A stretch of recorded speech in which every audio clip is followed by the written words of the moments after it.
This video is sponsored by Squarespace. Squarespace makes it easy to create a beautiful website, connect with your audience, and sell anything from products to content, but more on them later. If you asked most watch collectors 10 years ago which brands would dominate the luxury watch space going forward, the response would probably be Rolex, Omega, Patek Philippe. But Cartier has kind of been a dark horse, overtaking a lot of traditional watchmakers. They've captured a massive share of the market and seem to be growing while many other brands are slowing down.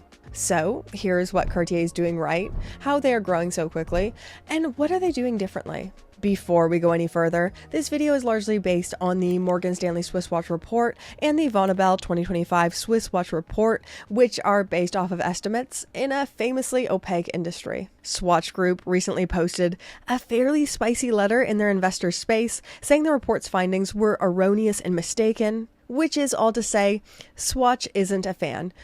And that could be an entire video unto itself, but that's not this video. Let's start with the watches themselves. I'd define Cartier as form over function. Cartier's success in the watch space is heavily driven by their design icons rather than technical watchmaking ability.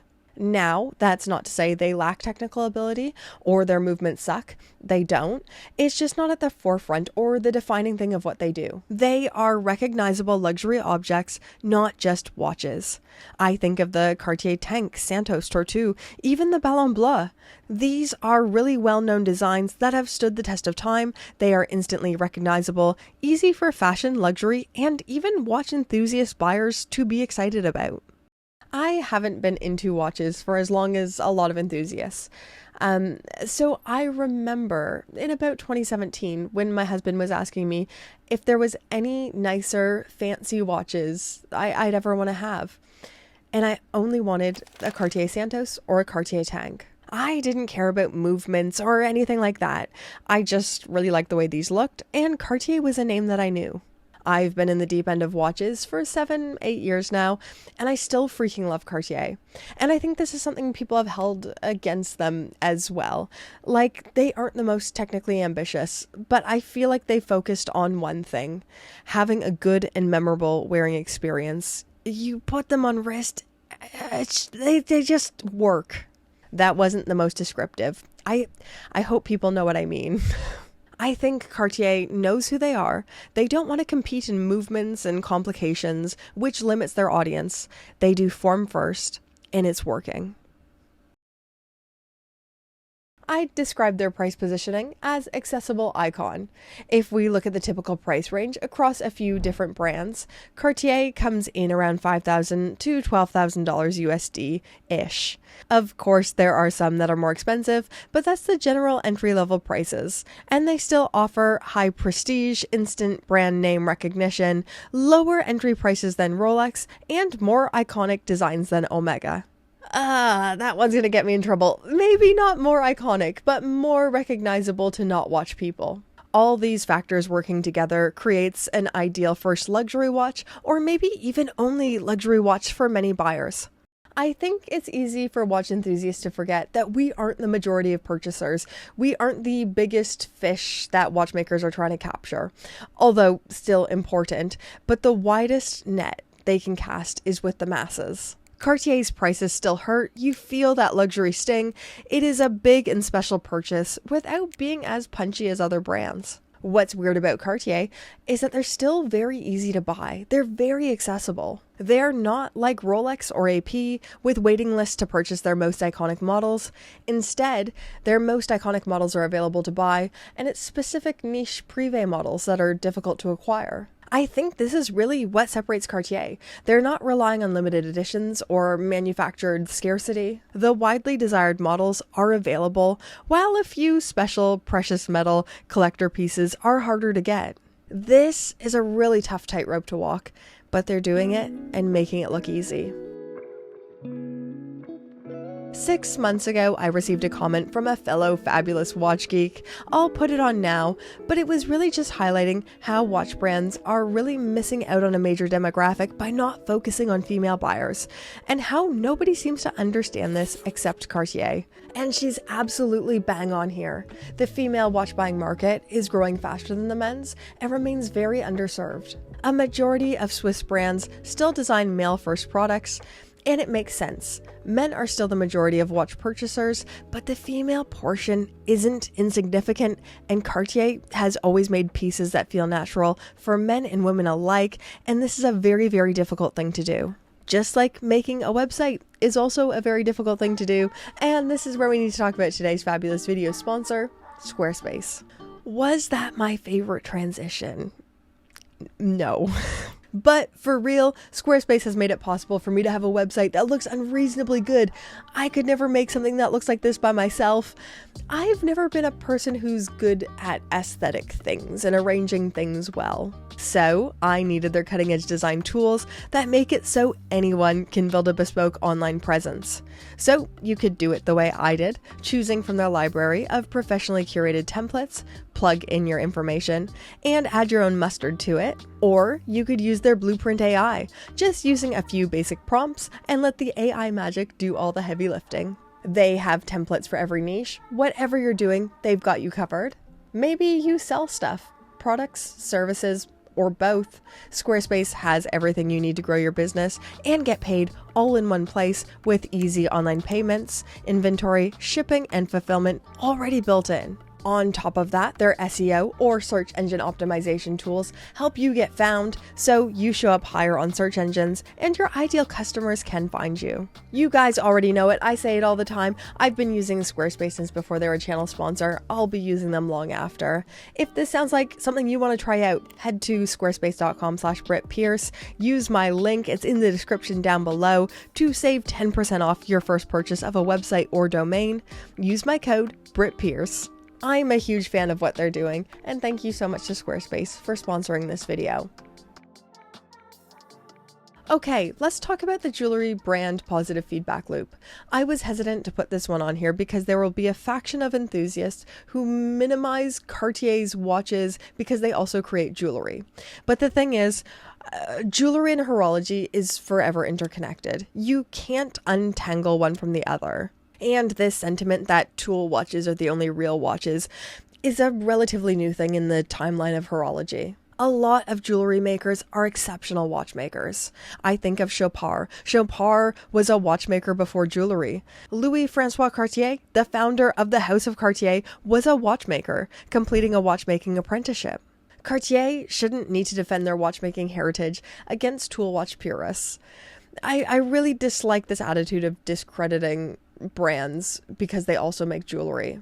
One could argue it is more true to horology and its origins. But in a more modern sense, Cartier is a subsidiary of Richemont, and their jewelry division is extremely powerful. I've never been a big jewelry girl, but I think almost everyone knows the name Cartier, which kind of gives us a unique loop of purchasers. So a jewelry buyer maybe comes in for a bracelet or a ring. Cartier is a trusted brand name and they really like this jewelry or ring. Then maybe a watch purchase is next. Maybe if they're super wealthy, they get higher end Cartier, but maybe it ends there. I think this isn't something that will speak to a lot of watch enthusiasts, but it's an unignorable factor in their recent dominance. This one is short and sweet. Few icons plus long life cycles equals design stability. If you asked me what the 3 most popular Cartier designs are, I'd say the Santos, introduced in 1904, and it has stayed largely the same. The Tank, in 1917, then to now, largely the same. And the Panthère, quite new for them, 1983, but it still looks the same. If Rolex is evolutionary, not revolutionary, Cartier is slower than sluggish. I also find it very interesting that Cartier is really defined by shape watches. The 3 watches that instantly came to mind for me were all squares or rectangles. Then we have the Tortue, weird shape. Cloche, also weird. Well, it's shaped like a cloche. Even when they do circular watches, they somehow make it look weird. Their catalog isn't cluttered or difficult to understand.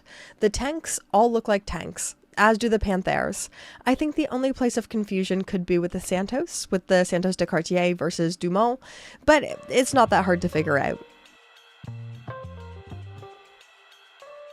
Once again, this is less in our specific sphere and more in the wider sense. It seems like young, cool people really like Cartier. I don't know if Cartier is giving them free watches or if they're brand ambassadors.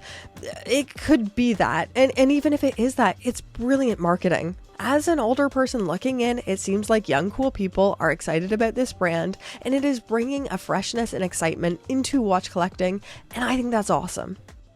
I'm about to say some stuff, and I say this all as a middle-aged, boring person.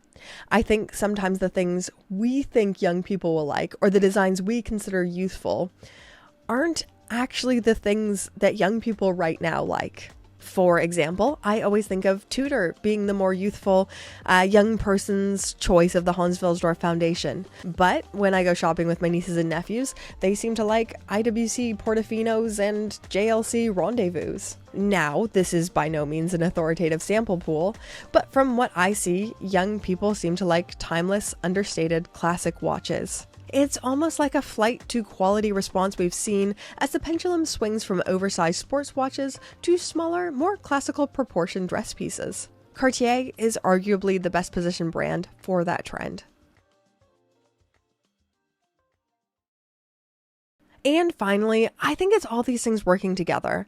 I think if you isolated one of these factors and were known for just that, it wouldn't be enough. It's all these things working together that has contributed to the rise of Cartier over these last 7 years. The Swiss watch industry is experiencing strong market polarization at the moment. A small group of major brands have been capturing the most growth, and Cartier is somewhat of an outlier in this shift. If we look at the top 10 Swiss watch brands according to the Morgan Stanley report, there's only one subsidiary brand that has improved since 2024, and that is Cartier, capturing approximately 8% market share. Now, this isn't to say they have everything right.